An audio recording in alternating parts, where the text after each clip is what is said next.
Dobra, ale tak wszystkiego nie znam. Dawaj. Tata jest potrzebny, żeby przybić gwóźdź. Tata jest potrzebny, by na spacer pójść.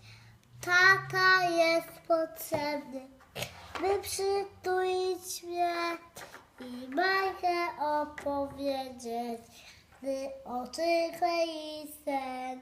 Bo tata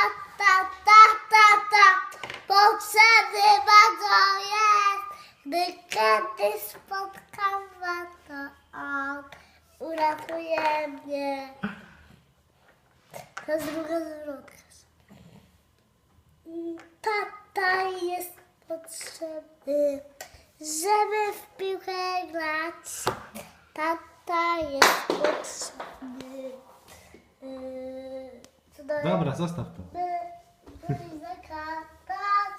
Tata jest potrzebny, a ja kocham go i czuję się bezpiecznie, gdy obok idzie on, bo tata potrzebny bardzo jest.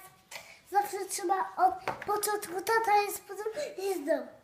Gdy kiedyś co było dalej?